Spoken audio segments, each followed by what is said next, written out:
এই ডিসেম্বর মাসেই ভারতে নতুন বাবরি মসজিদ নির্মাণ শুরু করার ঘোষণা এসেছে। ডিসেম্বর কেন? কারণ ৩৩ বছর আগে ডিসেম্বর মাসের ৬ তারিখে বাবরি মসজিদ ধ্বংস করা হয়েছিল, যেখানে এখন গড়ে উঠেছে রাম মন্দির। নতুন বাবরি মসজিদ কোথায় হচ্ছে তা নিয়ে আগ্রহ রয়েছে সবার। জবাব এসেছে পশ্চিমবঙ্গের এক বিধায়কের কাছ থেকে। পশ্চিমবঙ্গের মুর্শিদাবাদ জেলার ভরতপুর বিধানসভার তৃণমূল কংগ্রেসের বিধায়ক হুমায়ুন কবির তিনি ঘোষণা দিয়েছেন তার এলাকায় হবে নতুন বাবরি মসজিদ।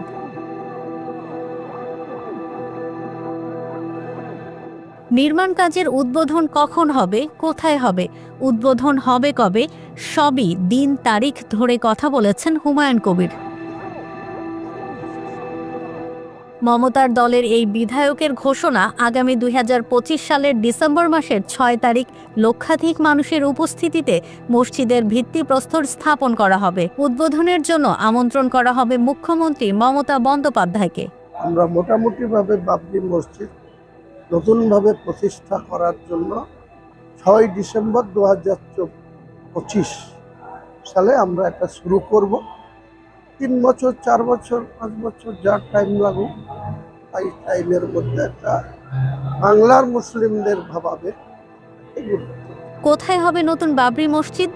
বিধায়ক হুমায়ুন কবিরের ঘোষণা অনুযায়ী নতুন বাবরি মসজিদ হবে মুর্শিদাবাদ জেলার বেলডাঙ্গা এলাকায়। সেই বেলডাঙ্গা বা রেজিনগর এরকম কোনো একটা স্থানে ২ একর জায়গা মিনিমাম, অর্থাৎ ৬ বিঘা, তার বেশি হলেও হতে পারে, কম হলে হবে না, এরকম একটা জায়গা ক্রয় করে একটা বাবরি মসজিদের ট্রাস্টি তৈরি করে তার রেজিস্ট্রেশন করে আমাদের চেষ্টা করব আমরা। ভারতীয় রাজনীতিতে অযোধ্যার বাবরি মসজিদ নিয়ে বিতর্ক বহুদিনের। ১৯৯২ সালের ৬ ডিসেম্বর ধ্বংস হয়েছিল অযোধ্যার বাবরি মসজিদ। পরে সুপ্রিম কোর্টের নির্দেশে ওই জায়গায় তৈরি হয়েছে রামলালার মন্দির বা রাম মন্দির। সেই দিনটিকে স্মরণে রেখেই ২০২৫ সালের ৬ ডিসেম্বরই বাবরি মসজিদের ভিত্তিপ্রস্তর স্থাপন করার ঘোষণা দিয়েছেন হুমায়ুন কবির। সুপ্রিম কোর্টের রায়ের পরে এই জায়গা তাদের যে দেওয়া হয়েছে, তারপরে কিন্তু আজ পর্যন্ত আমরা দেখছি না যে সেখানে একটা বাবরি মসজিদ প্রতিষ্ঠা করার জন্য সেইভাবে তারা নিতে পারছে না। কেন সেটা আমার বিশদে জানার বিষয় না। আমি নিজে বলেছি যে আমার কিছু জমি আছে, সেই জমি বিক্রি করে আমি নিজে ১ কোটি টাকা ওই নিজের থেকে দেব ওই বাবরি মসজিদ ট্রাস্টি যে হবে।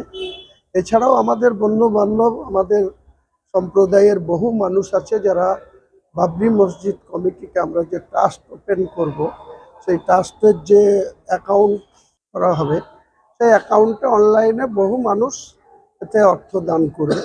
তাদের অর্থ নিয়ে সরকারি কোনো অর্থ দিয়ে করার মতো কোনো বিষয় না। তবে কিছুটা বিপত্তিও রয়েছে।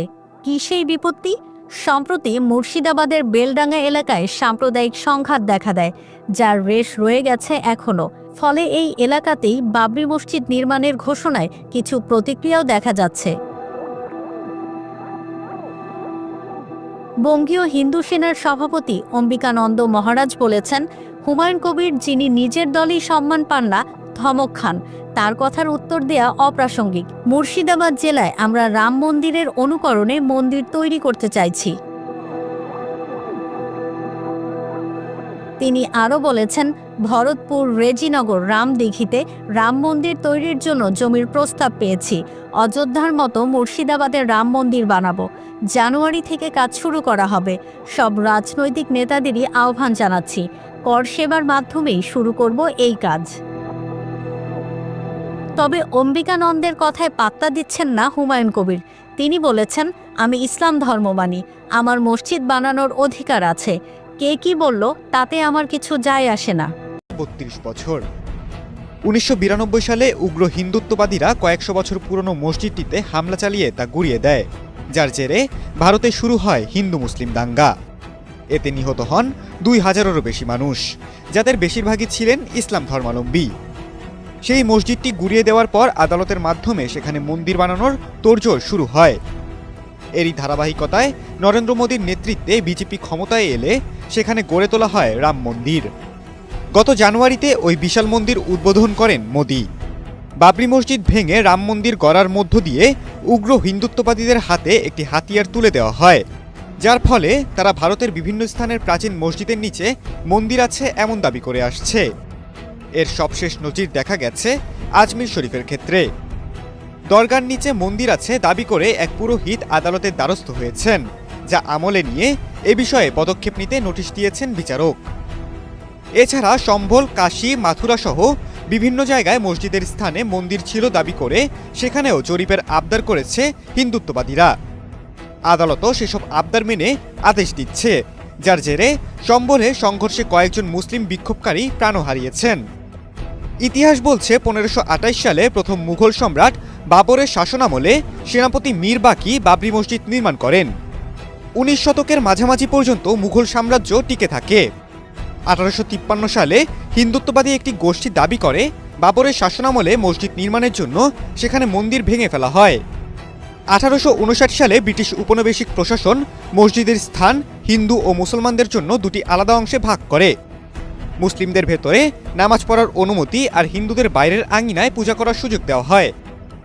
ভারতের স্বাধীনতার পর 1949 সালের 23 ডিসেম্বর সরকার মসজিদটিকে বিরোধপূর্ণ সম্পত্তি ঘোষণা করে দরজায় তালা দেয়। পুলিশের দেওয়া প্রতিবেদন অনুযায়ী হিন্দু পুরোহিতদের বিরুদ্ধে রামের মূর্তি মসজিদের ভেতরে স্থাপন করার অভিযোগ ওঠে। এরপরই সরকার এই পদক্ষেপ নেয়। সেই থেকে মুসলিমরা মসজিদে নামাজ পড়তে পারতেন না। 1950 সাল থেকে 61 সাল পর্যন্ত আদালতে 4টি দেওয়ানি মামলা দায়ের করা হয়।